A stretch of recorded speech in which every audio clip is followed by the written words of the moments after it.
बिस्मिल्लाहिर्रहमानिर्रहीम, अस्सलाम वालेकुम। आज मैं आपको बताऊंगा तलबीना बनाने का तरीका। ये कंसेप्ट मुझे किधर से मिला है, कैसे बनाया जाता है। वो मेरा एक दोस्त है, वो काफ़ी ज़्यादा बीमार हो गया पिछले दिनों में, तो उसने मुझे बताया कि उसने फिर तलबीना बना के खाया, किसी दोस्त ने बना के दिया, तो फिर उसने तलबीना खाया तो उसकी वजह से उसमें बहुत ज़्यादा ताकत, एनर्जी वगैरह आ गई, उसके बहुत ज़्यादा बेनिफिट है। उसने मुझे सारा तरीका वगैरह भी बताया। तो फिर मैंने भी सर्च किया, तो अहादीस में भी अहादीस की रोशनी में भी मैंने देखा, इस्लामी तरीका से भी, क्योंकि उस दोस्त ने भी बताया था कि ये नबी सल्लल्लाहु अलैहि वसल्लम की सुन्नत मुबारक है। तो उस तरीके से उसने बनाया और उसके खाने से उसको बिल्कुल, उसने मुझे बताया कि वो टोटली एक हफ्ते के अंदर अंदर, यानी चारपाई से, बेड से वो हिल नहीं सकता था, तो एक हफ्ते के अंदर वो बिल्कुल पावरफुल, यानी ताकत उसमें आ गई तलबीना खाने की वजह से। तो तलबीना है क्या? तलबीना नबी सल्लल्लाहु अलैहि वसल्लम ने जो इसके बारे में फरमाया है कि जब उनके घर में कोई बीमार होता था तो हुक्म देते थे घर वालों को कि इसको तलबीना बना के खिलाया जाए। तो जब उस वक्त तक खिलाया जाए जब तक वो शिफा याब नहीं हो जाता। मदीना में भी, मदीना शरीफ में भी कोई अगर बीमार होता था, हत्ता कि कोई फौतगी भी होती थी, तो नबी सल्लल्लाहु फरमाते थे कि उनके घर में तलबीना बना के उनको दिया खिलाया जाए, क्योंकि तलबीना जो है वो गम भी दूर करता है।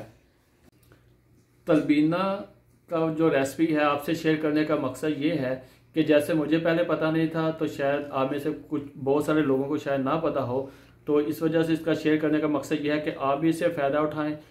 तलबीना तो दो फॉर्म में होता है, दो किस्में हैं।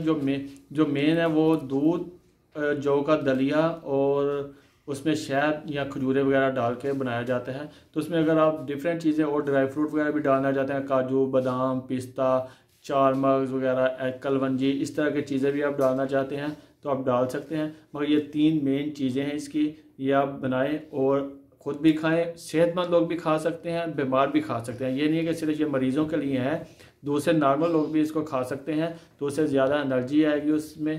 तो इसमें दूसरी फार्म जो है वो पाउडर की है। तो पाउडर का तरीका भी मैं आपको बताऊंगा, क्योंकि ये खीर टाइप का जो है दूध में बनाया जाने वाला, ये तो लॉन्ग टर्म में नहीं आप रख सकते। मगर जो पाउडर वाला है उसको आप लॉन्ग टर्म किसी जार में, किसी बोतल वगैरह में डाल के रख लें। तो उसको आपने दूध में डाल के, यानी जो दूसरा जो पाउडर वाला है उसको आपने दूध में डालना है, दूध को गर्म करना है, उसमें 1 चम्मच या 2 चम्मच तलबीना पाउडर डालें और उसमें 1 चम्मच आप शहद का मिक्स करें, तो फिर वो आप इस्तेमाल करें। खाली पेट इस्तेमाल करें तो आपको ज़्यादा फ़ायदा होगा। तो अभी मैं आपको दोनों तरीके बताऊंगा।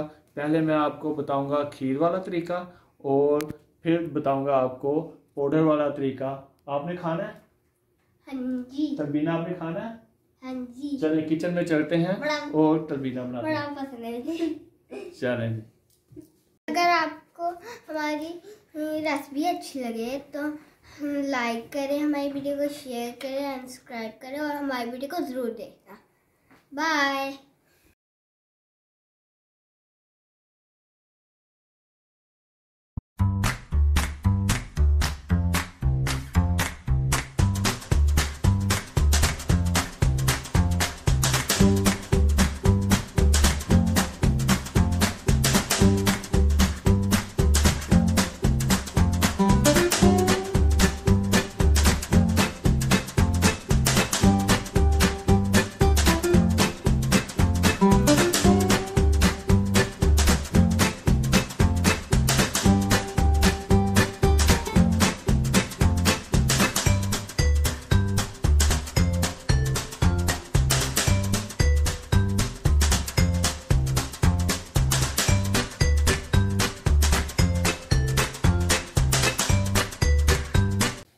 जी, तो तलबीना तैयार हो गया बना के मैंने थोड़ी देर के लिए फ्रिज में रख दिया था।